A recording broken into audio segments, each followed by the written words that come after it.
Very good to go. As we move forward, I would like to run a few checklist items to help us get the best from this webinar. The one would be I request you all the participants to remain on mute at all times. Ask questions as soon as you have one. And please put your comments and thoughts and questions, all of that on chat only, and the facilitator shall answer as soon as possible. Okay. So today's webinar, our discussion will revolve around strategies for successful negotiation. And let's begin with understanding the capability of Strendscape as an organization. We are an organizational and development company headquartered in Bangalore, India.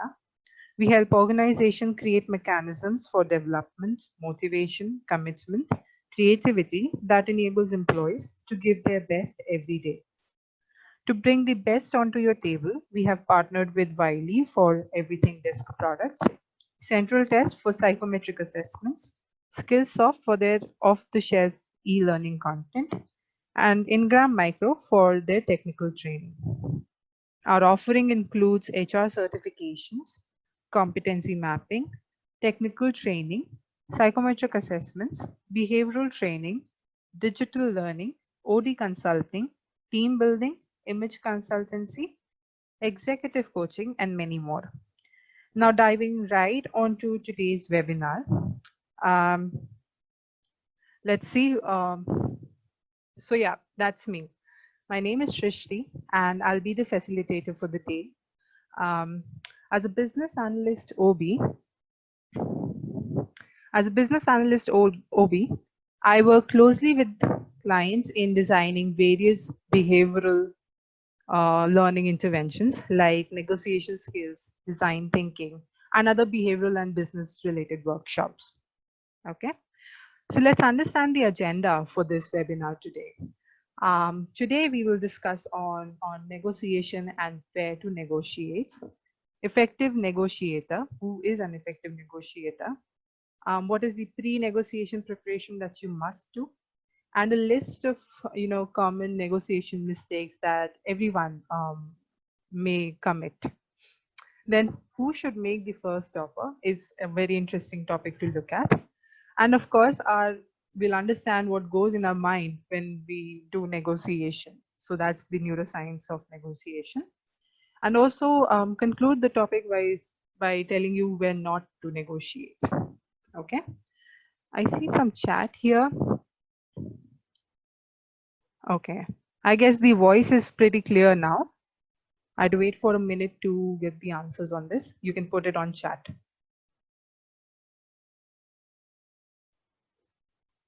Okay, Priyanka, you can hear me. Monica can. Okay. Okay. Okay. All right. So let's just start this webinar by posting this one question that I have for you all. What is negotiation to you, and where all do you think we negotiate? Kindly put your thoughts on chat, and I'd be happy to read them one by one.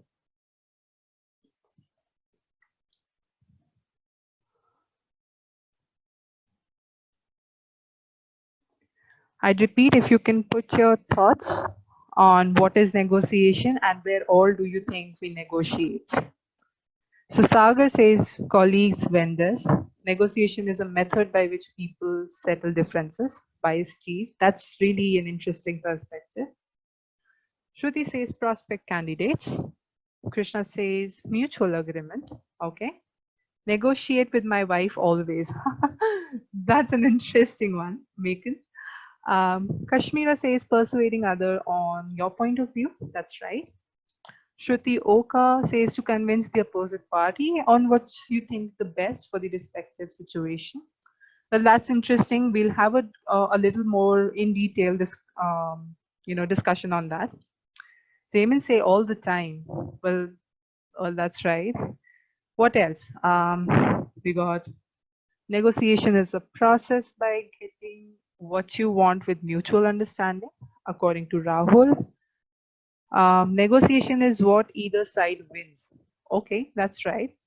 That's a very thoughtful perspective. We negotiate all time, from kids to all the stakeholders. That's a great point, Rahul. What is the meeting number to connect? Okay, Anita, you are actually on the webinar. I mean, I'm not getting this question. If you can rephrase that. Make in sales agreements. I negotiate in sales and collections. Okay, Sakshi, get your point. Not clear. Okay.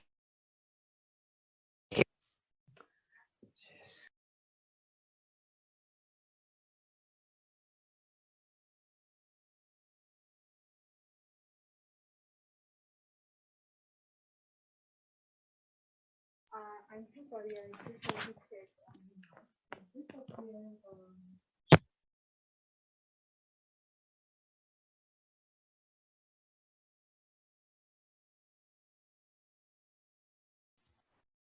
Hi, I just wanted to check if you can all hear me.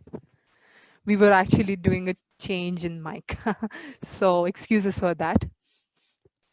Okay.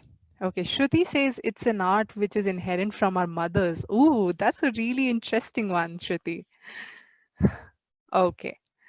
So I see a lot many thoughtful and insightful perspectives coming in when we talk about negotiation and where do we negotiate. And here's my perspective on what negotiation is. So, when you Google negotiation, the word, it says it's a discussion aimed at reaching at an agreement. Okay. So I'd like to, expand on this and say a negotiation is a strategic discussion that revolves an issue in a way that both the parties find acceptable. In a negotiation, each party tries to persuade the other to agree with his or her point of view, which I see a lot many of you have put in the chat, and I'm totally appreciative of that. By negotiating, all involved parties try to avoid arguing, but agree to reach some form of agreement or at some common ground. Okay, it involves it involves some give and take, which means one party will always come out on the top of the negotiation. But there are many various other models, where it's win-win situation for both, where there's a compromise, where both adjust to the scenario and stuff like that. The other, though, must concede, even if the concession is nominal. Okay. The parties involved in negotiation can vary. Now, they can include talks between buyer and seller, an employer and prospective employees, even between the co-workers, as many of you have mentioned that it happens with the co-workers or colleagues also. So that's right. And even it happens between the government of two or more countries. We see UN, we see these universal bodies of where countries come in together to negotiate on terms of contract, money, or anything around that. Yeah. um, So if I move forward here, where do we negotiate? I have a I have a slightly different perspective here. Um, Negotiation is something we do every day in our lives, and if we talk about workplace, it happens way before you're joining a company in terms of the employee policies that you are okay with and not okay with, or the salaries that has been offered to you. Are you okay with it or not okay with it? To negotiating the task timelines, or the task that is given to you, the deadlines. You negotiate on the deadlines, you negotiate with the client, the supplier, the stakeholders, and it goes on till the day you resign. It also happens in the terms of notice period that you're serving, so there's a negotiation also. And also some people clearly and very hysterically mentioned about they negotiate with their wives and their kids, and that's absolutely true. So negotiation happens in every walk of life. It happens in terms of it can be in terms of money, in terms of value, contracts, etc. But in this today's webinar, we shall discuss negotiation in terms of sales, or in terms of money or monetary terms, I'll say, because it's a huge topic. When I get into negotiating on contracts, it can be another topic altogether for the webinar. So let's today focus on negotiating in terms of sales or in terms of money. Okay. So who is an effective negotiator? What do you think who is an effective negotiator? I'd like you to reflect on it and put your thoughts on it.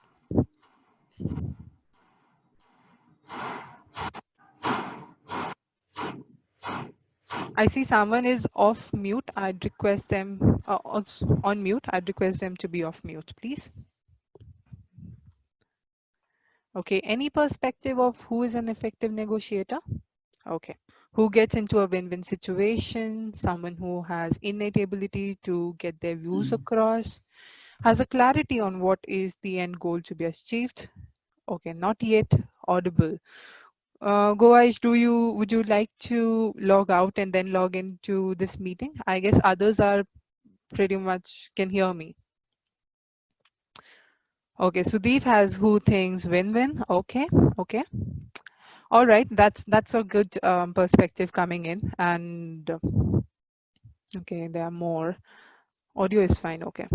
Who respect other views and expectations? Okay, that's right, Rahul. Shruti says the one who thinks reasonably, thinks about the situation and put the reasonable offers. That's right. Strong communicator. That's a very interesting topic to discuss on. Make people comfortable. Okay. Who has the ability to do effective communication. All right. All right. So let me put my thoughts here. You know, let's start with a simple observation that you often know an effective negotiator when you see one. You can see an effective negotiator in a way a person thinks about, prepares for, and execute negotiation strategy. You can see the effective negotiator in a way a person manages to completely turn around a seemingly hopeless negotiation situation. You can see the effective negotiator in a way a person manages to negotiate deals successfully, consistently, while still maintaining their integrity and strengthening their relationships and their reputation.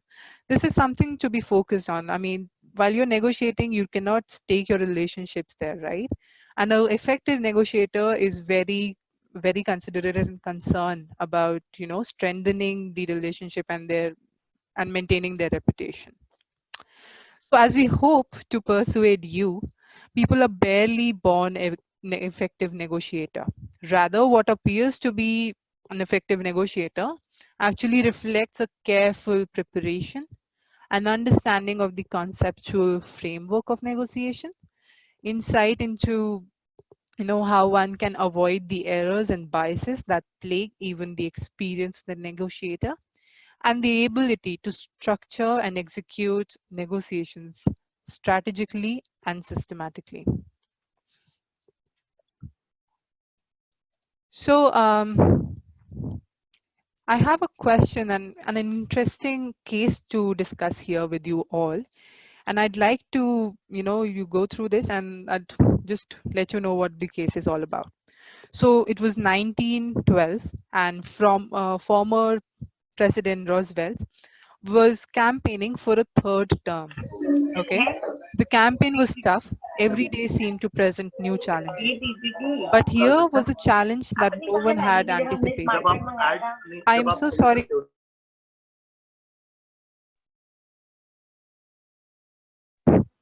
Hi. So actually, okay, there's some technical things happening. I'd also request you to please be off mute all the time. Okay, so coming back to my case. So it is 1912. The former president of US, Roosevelt, was campaigning for a third term. Okay, the campaign was tough. Every day seemed to present new challenges. But here was a challenge that no one had ever anticipated. 3 million copies of Roosevelt's photograph had already been printed for circulation with his campaign speech when Roosevelt's campaign manager discovered a catastrophic blunder. The photographer had not been asked permission for the use of Roosevelt's photograph. To make matters worse, it was soon discovered that the copyright law allowed the photographer to demand as much as $1 per copy to use the photograph. Losing 3 millions in 1912 would be equivalent to losing over $60 million today. So no campaign could afford that, right? The alternative was almost equally unattractive. Reprinting the 3 million brochures would be tremendously costly and could cause serious delays. The campaign manager would have to try to negotiate a lower price with the photographer. But how? The photographer seemed to have to hold all the cards. If you were the campaign manager, how would you handle this negotiation? What would you do? And I'd like you to, reflect on it and let me know your thoughts over the chat.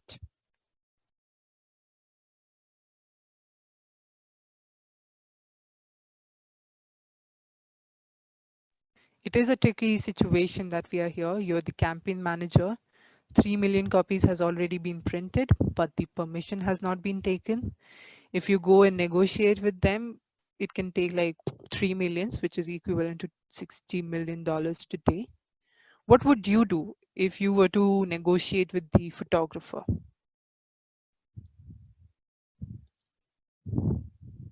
I really look forward to your answers on this.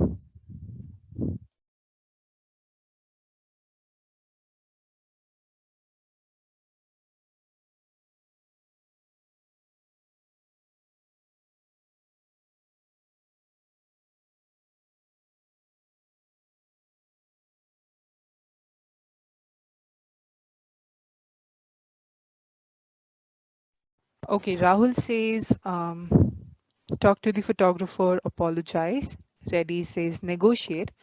Well, you will negotiate, but how? Hire as a campaign photographer. Okay. What else? Make him the campaign manager in charge of publicity. Okay. Try to get in touch with the photographer. Okay. Maybe I could make him an offer for next campaign and agree to promote him as a photographer so that he can gain some more business. Okay. Shruti says I would have convinced the other party that through our campaign, even the opposite party, is getting famous or getting connected to the people. Strive to a win-win situation. Aim for 50 cents. Macon say. Now 50 cents again makes $30 million. Would you be interested in giving that? I don't know. Okay, Nisha says collaboration. How would you collaborate, Nisha? Would have negotiated over the cost, considering the campaign would have taken place in a bigger way. Okay. Negotiate on a reasonable amount while giving credit to the photographer and give him an exclusive to the future president. Okay. Rahul says discuss that you are exploring options to print brochure and are in two in minds if to use the photos or not. That's a really interesting thought there, Rahul. Offer him publicity and also an official photographer position. Okay. Work on offline negotiation with some reasonable compensation. Okay. Don't negotiate over the cost. Instead, offer him long-term prospects. Okay. Collaboration as partners, Nisha says. Okay. Okay. That's interesting. Abhishek says, I would give her signed copies of the photograph to audience on auction. Okay. Strive for long-term future contracts. Okay. Offer him an portfolio. Okay. Okay, so I see very varied answers to this and takes on this. But we still see, if I see the majority of answers here, we're still, putting in $30 million if we also negotiate to 50 cents per copy. Okay, someone says, Nevin says, say it as an opportunity for him. Kashmira says, firstly, find out if photographer has come to know about this campaign. Okay, Kashmira, you're actually taking me to the actual scenario, what happened. And here's what happened, next. So now we consider this debacle here or conundrum that has happened. After a careful analyzation of the problem, the Roosevelt's manager, he sent the following telegram to the photographer, stating that, quotes and quotes, Planning to distribute 3 million copies of campaign speech with photographs. Excellent publicity opportunity for photographers. How much are you willing to pay to use your photographs? Question mark. Respond immediately. Unquote. The photographer did not take long to issue a reply. He sent back a telegram with the following message, quote unquote, appreciate opportunity, but can only afford $250. So most people, when they hear this story, are taken aback. And I want to actually see if you, I mean, there were some people, I see Rahul's, I see Kashmira's kind of pointing around that. And it's really, shocking when you say, when we what happens after doing a careful analysis of the problem. So the photographer wasn't really aware of it, and they instead turned around and said, we're looking for an opportunity and maybe you'd like to be a part of it, and what would you pay us for that? And $250 is what you're getting. So how did the campaign manager turn around such a hopeless situation so completely? The reason for this reaction is that even the most seasoned negotiator may not think systematically about negotiations, nor prepare for and execute negotiations strategically. Our goal is to make the manager's solution to the negotiation problem appear obvious to you.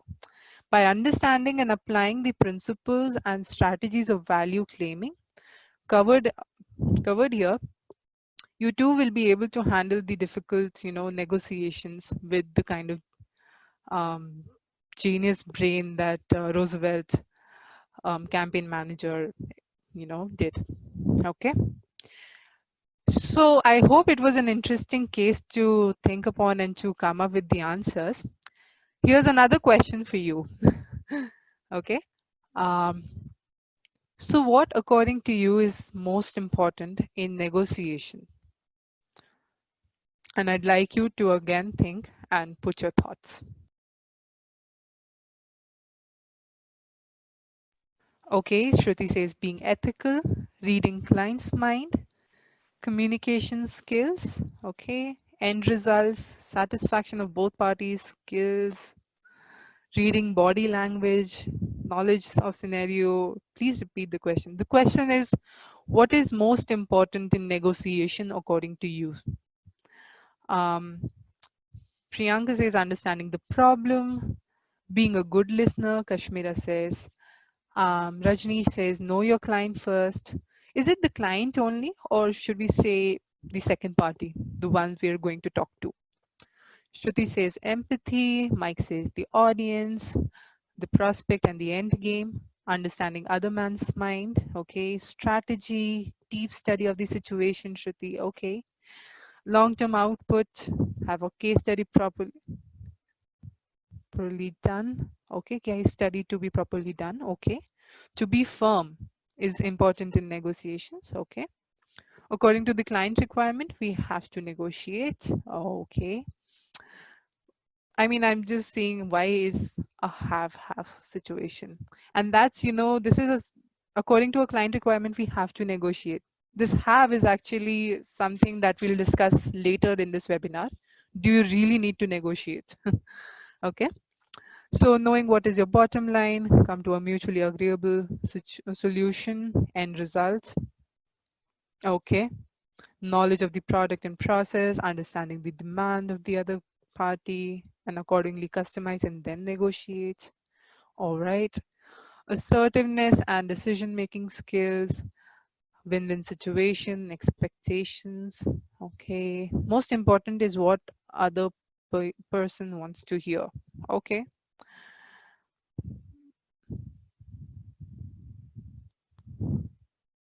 Then reaching an agreement, negotiation should not be argument. That's right, Bunny. It should not be an argument. You remember how I told you in my definition, you must look, your negotiation should not ruin your relationship or your reputation. So that's definitely as an underlying principle. Being realistic. Okay, so I see a various perspective on this, and I also see people putting in some skills like communication skills and stuff like that. Communication skills, is fine. If you have your, what I think is really important is to have, do a very in-depth analysis, and to do a pre-negotiation preparation. And that's why, um, if you look at here, here's something that I have, put in to see how can we be better prepared for a negotiation. And here are my thoughts on it. So the most common and costly mistakes in negotiation, take place before talks even begin. Interestingly, the problem is usually not faulty preparation, but a lack of preparation altogether. Under the false assumption that the negotiation is all art and no science, most people fail to prepare adequately for negotiation. When coupled with the belief that the real action begins at the bargaining table, even smart, thoughtful, and the motivated people walk into substantive negotiations ill prepared. Okay.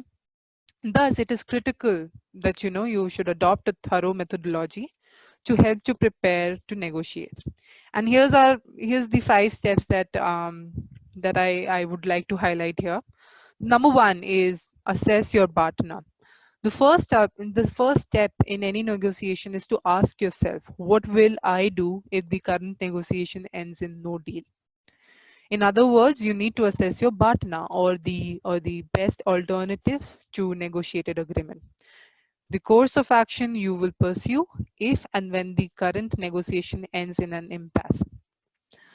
Without a clear understanding of your partner, it is impossible to know when to accept a final offer and when to walk away in order to pursue other options.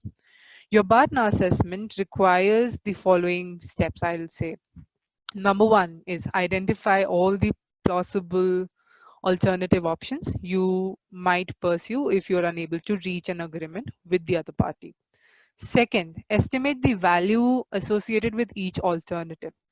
Third, select the best alternative, and that is exactly your partner. Okay. The second step here is to calculate your reservation value.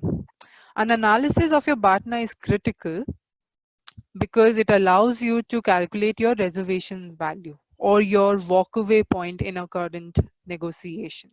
Okay. Um, Screen is stuck, is it? Okay, BATNA is actually the best alternative negotiated agreement. I'll just repeat that. It is the course of action you will pursue if and when the current negotiation ends in an impasse. So what is your, how do you come at your BATNA is, first you list down all the possible alternatives that you may have, put an estimated value against each of those alternatives, and then select the best out of those alternatives, and that will be your partner. I hope that clarifies, Shruti and Krishna and Kashmira. Yeah. Okay, so coming to the second step, which is an analysis, calculating your reservation value. It's um it's your walkaway point in a current negotiation. So as a seller, your reservation value is the lowest offer you would be willing to accept from a buyer. So say, you have a buyer A and a buyer B. Okay, as a seller, your reservation value is the lowest offer you will be willing to accept from buyer B. What might be this offer? If negotiation end in impasse, you would return to buyer A and finalize the sale. So say the buyer A has offered you 38 lakhs. Okay.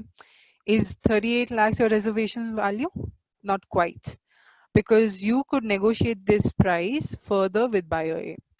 So specifically, you believe that you could negotiate a 10 to 15% increase in the offer, yielding an amount ranging from 41.8 to 43.7 lakhs.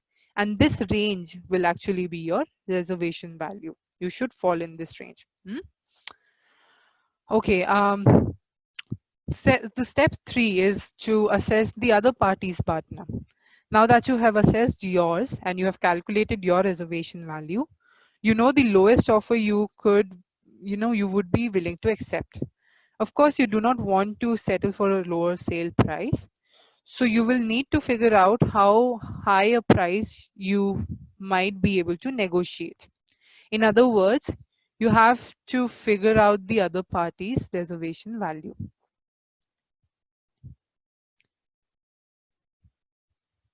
So that's about the step 3 of assessing the other party's partner. Step 4 is to calculate the other party's reservation value, just like how we did for ourselves. Now that you have evaluated the buyer's partner, a reasonable way to determine their reservation value is to consider that what they are likely to do with that product or with that service that you're willing to buy. Okay, the steps remains the same as we did for ourselves. The fifth and the most important one is evaluate Zupa. Now, once you have an idea of each party's reservation value, you can evaluate the zone of possible agreement or Zupa. Okay, the Zupa is the set of all possible deals that would be acceptable to both the parties. Um, I see some chat here. Let me just open my chat box quickly. Okay. Um, can you repeat reservation value? So reservation value is actually a range where you're saying that this is the range of amount that I'm okay to close this negotiation at. Okay. Assessing other parties' partner is another ball game together. So you need to say, taking the same example, you have buyer A and buyer B. Buyer A is, buyer mm, buyer A is actually willing to offer you 38 lakhs, and buyer B is giving you like what, maybe say 28 or something. You can go back to buyer A and see now with this product that he has, what all usage can he do, where all can he get it negotiated at. Okay, or where all can he use it, and accordingly again you put the estimated value against those alternatives. So that is the reservation value, and that is how one can assess the partner of the other party. Okay, listing down again what all alternatives they have. If we don't get it, where all they can go. Okay, and then there's Zupa, of course, which is the zone of possible agreement. Now you have your reservation value and you have assessed the other party's reservation value. On a number line, if you see there's point A and point B. So the gap between point A and point B is your Zupa. It's the zone of possible agreement. Okay. It's the space between the seller's reservation value and the buyer's reservation value. It contains all the possible agreements because any point in this range is a possible final deal to which both parties could agree. Any point outside this range will be rejected by one of the two parties. So this is, very detailed and very, very thought or sought after kind of a preparation that you must do while you are doing your negotiation. And I hope by understanding these steps, you may realize that negotiation is not just a skill that you may have while negotiating. Communication is not just one skill that you must possess while negotiating.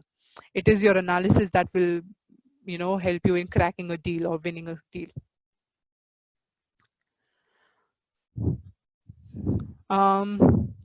So BATNA is again the best alternative. Sorry, it's the best alternative to negotiated agreement. Do we get a certificate at the end of this program? It's actually a free webinar, Debajit, and there's no certificate attached to it. I'm sorry for that. But maybe you'd want to come back to us to see if we have certifications on that. I guess my team would be happy to help you out on that. Okay, a practical example covering all these 5 steps and points. All right, Shruti, if that's your request is, let's do that way. So as again, I told you, right, you are here to, suppose you are here to buy a property.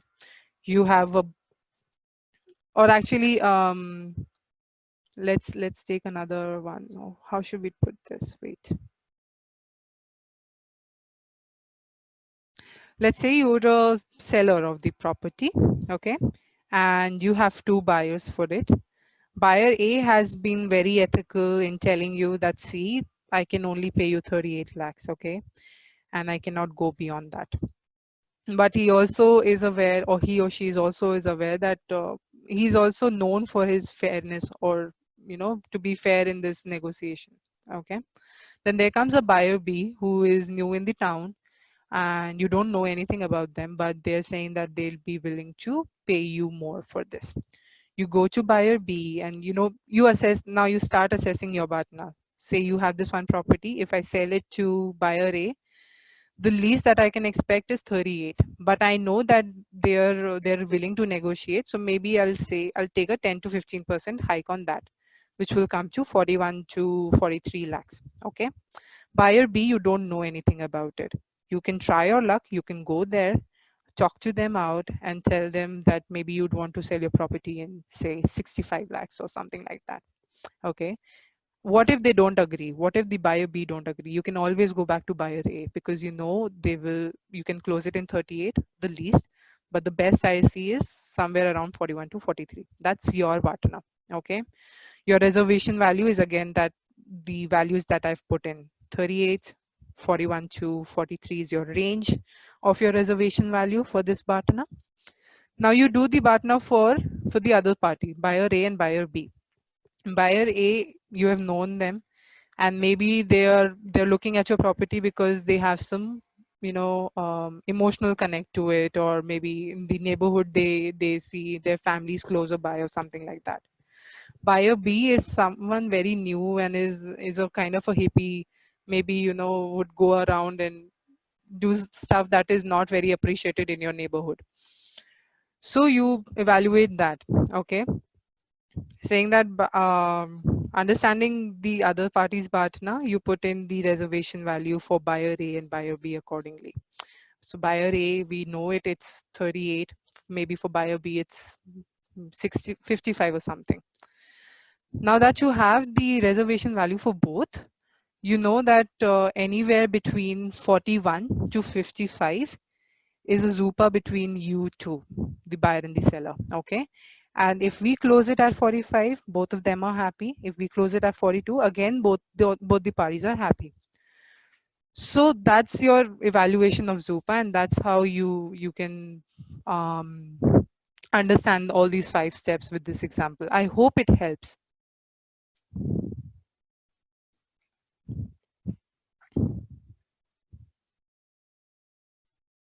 Okay.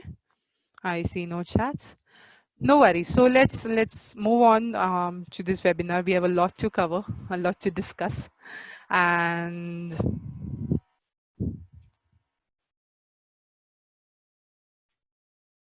let's now come on to the common negotiator mistakes here. Okay. Number one is you made the first offer where you were not in a strong position to do so. Second, you made the first offer that you was not sufficiently aggressive about. Third, you talked but did not listen. Fourth, you tried to influence the other party but did not try to learn from them. Fifth, you did not challenge your assumptions about the other party. Sixth, you miscalculated the Zupa and did not reevaluate it during the negotiation. And the last one, you made a greater concession than the other party did. So these are some of the common mistakes a negotiator often commits, and as a no, I just put that down for you all, so that while you are negotiating with your clients or your stakeholders, you're aware of that. Okay. Talking of the first point, you made the first offer where you're not in a strong position to do so. Let's expand further on this. Should you actually make a first offer? Is a question. Now, I'd like you all to put in your thoughts on this, and let's discuss on it. Yeah.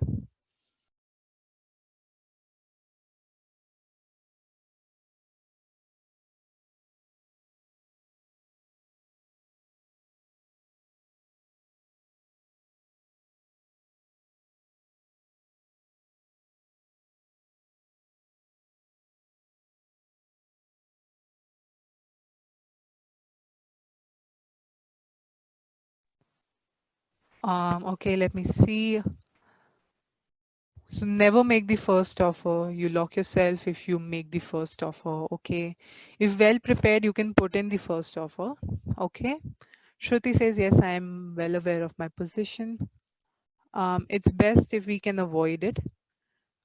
Shruti, if you could put in your thoughts on should you make the first offer at all, that will be really helpful. May can say, yes, you need to set the reference point. That's a very valid point here, Megan. Rahul says, ask what is on their mind. Okay. Krishna says we should know the other party's expectation. P. Thakur says probably wait and see. Okay. You need to understand your customer needs. Okay. Bani says first understand, then offer. Okay. So are you trying to say you should make the first offer, Bani? Rasia, Rasia says first offer should be higher so that there is room for negotiation. Oh, okay. Shruti says, and if at all you have to make the first offer, put the price which is lower than your reservation value. Okay.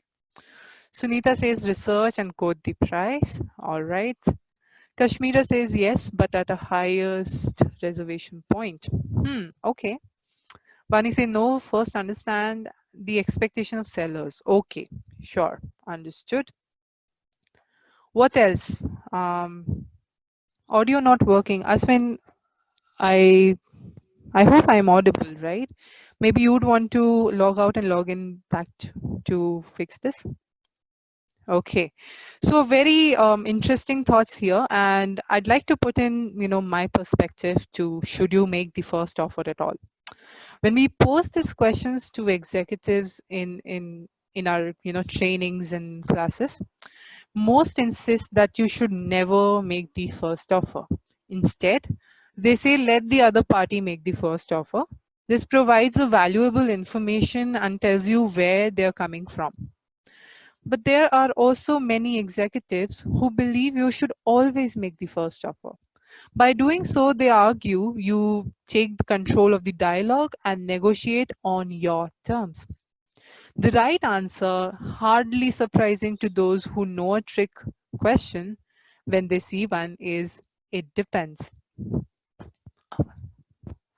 Um, so the primary benefit of making a first offer in a negotiation is that it establishes an anchor.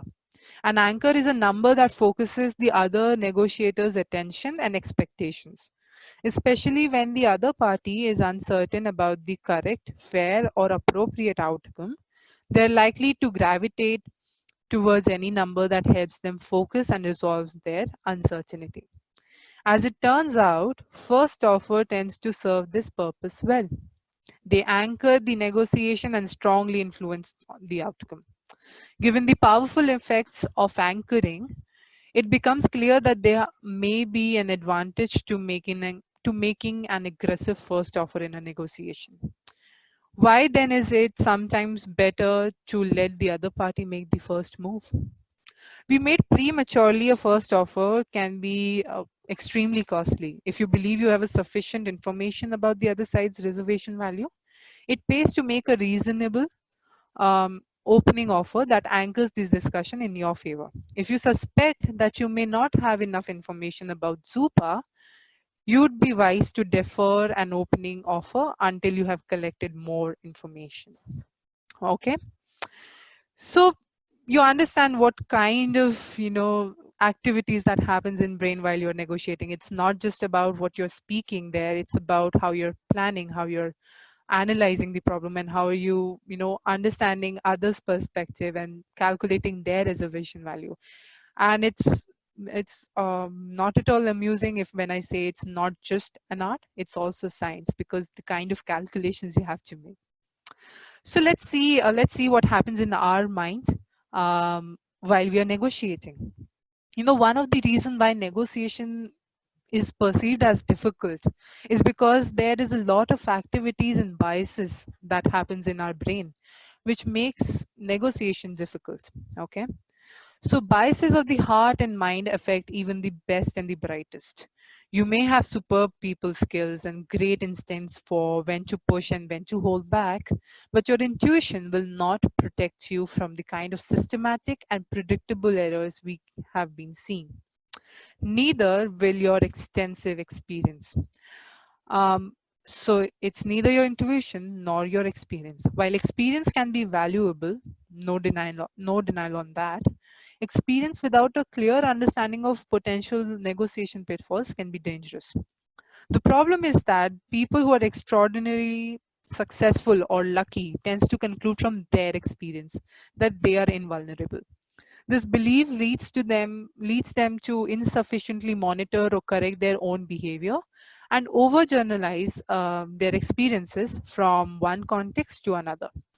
But consider the fact that many people are very good at negotiating in one domain, but not in others. Some may be great in negotiating sales contract, but some might suffer from constant conflict in their personal life or in their brains, right? So let's discuss some of the biases that comes to our brain. So here are some biases specific to negotiation. Number one is the fixed pie bias, and number two is the vividness bias. Now, many a times while negotiating, we assume that the pie is fixed; it cannot move. I need to, and with that assumption, I need to have the most from that pie. Well, that's not always the case because the pie can be increasing, can be ever increasing. You can look for options which are win-win for both the parties. So this is one of the bias that we have, which are specific to negotiation. Now let me explain the vividness by quoting this example. So there, the top MBA students from prestigious universities are in strong position to negotiate with their employers for the issues critical to their career and personal happiness. These students are smart, well trained, and highly valued in the finest firms in the world. Thus, negotiating the right job package should be easy for this group. If this is the case, then why do so many MBA students change jobs very soon after accepting their first position? One important reason is that they are affected by the vividness bias. Specifically, they pay too much attention to the vivid features of their offers and overlook less vivid features that could have a greater impact on their satisfaction. This is a potential trap even for seasoned negotiators. More generally, vivid information has a greater effect on negotiator than those dull but equally valuable information. Imagine a group of executives discussing where to allocate R&D dollars within their company. The CEO asks each executive in the room for his or her opinion, and each provides argument that would channel more funds to their division. Why? In part, it may be that the executives are self-interested and seeking to maximize their personal benefits, but on a less conscious level, each executive can vividly imagine how they would use the funds in their own unit. They will ignore possibilities that are less vivid but not less valuable, such as how others will utilize the funds. Similarly, the CEO themselves is likely to be most influenced by the option that is best on the vivid features, example, projected sales, cost estimates, and return on investment, and to underweight other important consideration. Okay, so that's the vividness bias that comes specific to the negotiation. And here are some general biases that happens altogether. So not all negotiation error results from cognitive bias. We discussed in the previous slide. Emotions can be just as powerful in derailing agreements. And here's a list of biases that may have conflict motivation. So I'll tell you, economist Thomas Schelling argued that everyone behaves like two people, one who wants clear lungs and long life, and the other who adores tobacco, or the one who wants a lean body and the other who just wants desserts. People often face internal negotiation between doing what they want to do versus what they think they should do. Usually the the type of creative solution that that is developed is unavailable, and negotiator must make a difficult choice. Too often, the want self dominates the should self in important real world negotiation, leading to behaviors and outcomes that you later regret. What can be done? Well, my advice is it is critical for negotiators to anticipate and resolve the conflict between what they want to do versus um, versus what they should do, right? The problem only arises during the negotiation in the heat of the moment. You face strong emotional desire to satisfy your want self in ways that are inconsistent with with what you believe you should do. Luckily, you can often predict the impulsive demands of your want self and plan accordingly. All right. Example, you might anticipate that the other side will make you angry, that you will want to say yes to an offer immediately, or that you will be tempted to behave short sightedly. The better prepared you are for a negotiation, the less likely it is that you will act on emotional impulse in a way that scuttles your real interests. Thus, once again, we see that preparation is the key to negotiation success. Egocentrism. It is hard for any one of us to escape egocentrism, or the tendency for our perception and exceptions to be biased in our favor. Typically, negotiators first decide on a certain interpretation, beliefs, or outcomes that would benefit them or make them feel good, and then look for ways to justify this preference based on fairness. So there are many ways to think about what is right and what is wrong, and people are resourceful enough to find the justification that best suits their purpose. As we all struggle to view of ourselves in the best possible light, we downplay these certain factors that should affect our judgment and heighten the importance of the other factors. So, you consider the example of Frederick Banting and John McLeod, co-winners of 1923 Nobel Prize for discovery of insulin. Both had a bit of egocentrism problem. Banting contended that his partner, McLeod, had been more of a hindrance than an asset in their research. Meanwhile, in multiple speeches, McLeod forgot to mention that he even had a research partner. So that's egocentrism. Okay. Third is overconfidence, irrational optimism, and the illusion of superiority. Overconfidence is in our abilities, and irrational optimism regarding our fate leads most of us to believe that our future will be better and brighter than those of others. Why is this a problem? When a salesperson is selling a product, it helps if they believe the product is fantastic. Indeed, many social psychologists view positive illusion regarding our abilities and our future as evolutionary adaptive. When it comes to negotiation, overconfidence may help the salesperson deliver a rehearsed pitch, but when you are making a decision, including decisions about your negotiation strategy, you need to take off the rose tinted glasses. You need to, be on realistic terms.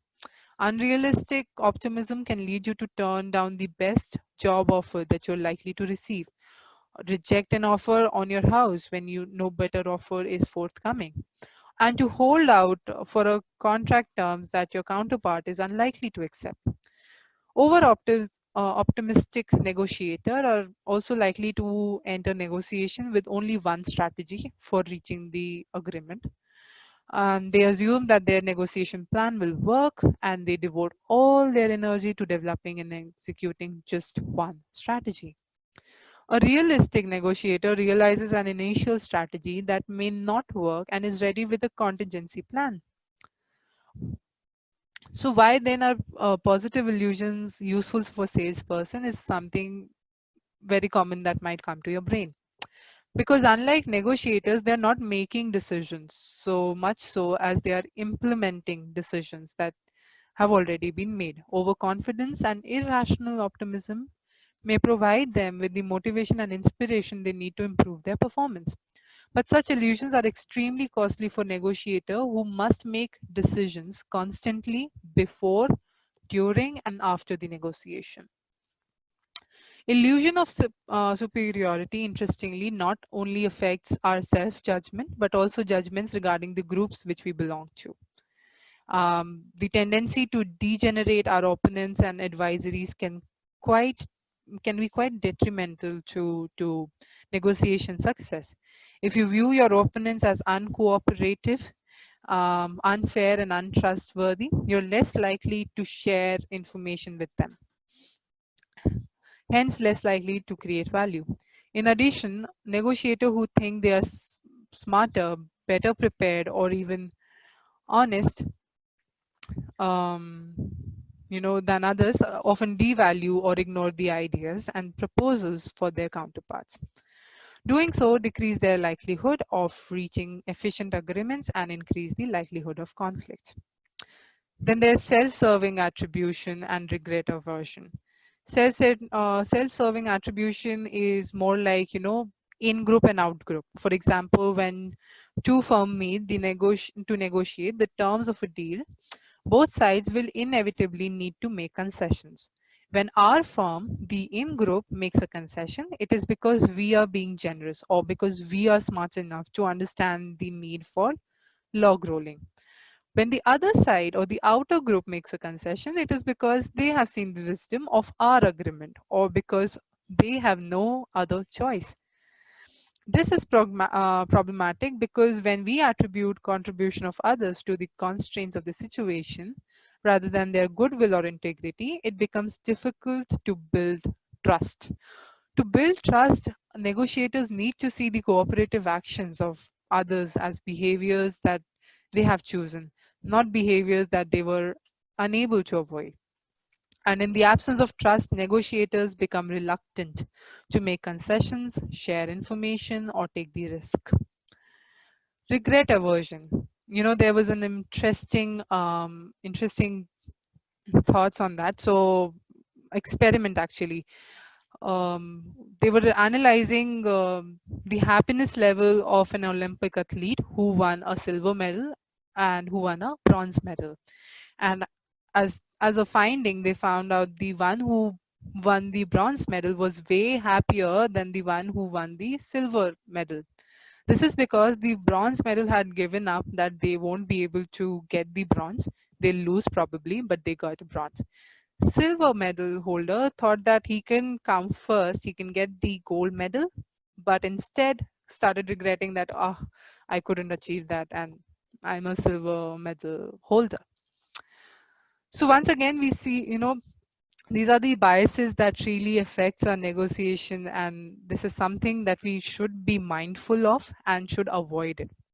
I see that we are running out of time. We have just 2 minutes to end this, and I'll quickly skim through you all to when not to negotiate. Number one, and most importantly, when the time is money, do not negotiate then. When your partner stings and everyone knows it. So um, your best alternative is to, just walk away. Don't negotiate on that, okay? Just get that or whatever offer you're getting, clear it.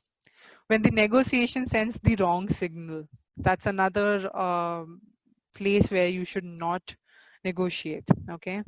When relationships might suffer, because relationship building trust is very important while you're negotiating. It should not hamper your relationships or the trust that you have built. When negotiating is culturally inappropriate, please do not negotiate there. Please be very sensitive of the culture that the person you're talking to and the culture they belong to, right? And the last one, but not the least, is when your partner beats their best possible offer, because our overall, our overall outcome is to get the best deal for both of us, right? And that's why we say that here are some places where you should not negotiate. So I guess that's what I was thinking, and I had the thoughts and the plans for this webinar. And I'd like to conclude this topic by wishing you that your pie is ever increasing. But guess what? It's not enough. We do various negotiation skills training, and if you're interested and if you want to develop more on it, you can definitely get back to us. We'll share our contact details. We have an upcoming event, Vequity, that is Diversity and Inclusion Convention, happening in Gurgaon. The dates have changed actually. It's 13th March. Please ignore that date conundrum here. And yeah, I mean, about reaching out to us, here are some places. You can go on to our website, www.strengthscape.com. You can mail us at contact@strengthscape.com, or you can even call us at 974-000-1600. We'd be helpful, and we'd be happy to have you to discuss more on negotiation skills if you have any questions around the same. And we do various business related workshops just like that. So I hope you have a great learning from this webinar, and thank you so much for being so participative, and you guys really brought so many perspective, different and varied and valuable perspectives after all. Can we get the recording? Of course, you'll get the recording on our website, that is www.strengthscape.com. Under past conferences or events, you can find this webinar there. All right. I hope you had a great time here though.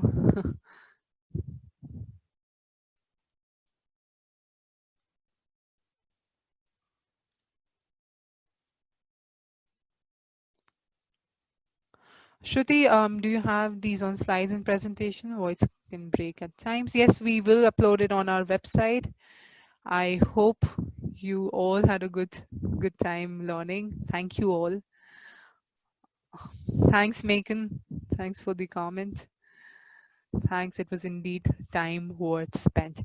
You know what is more, you can come back to us. We'll help you out with so many trainings that we do on negotiation skills, and I'm sure we won't let you down.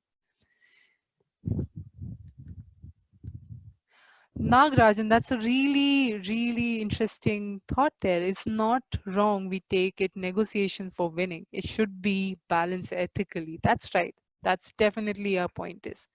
We should never negotiate that will hamper our relations, our trust, and is unfair to the other party. Yeah. I'm still online just to see if we have any questions or any remarks. I'm happy to receive.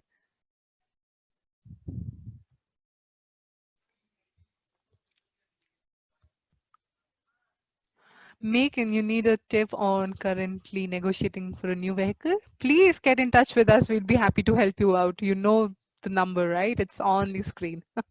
We'd be happy to help you on that. Uh,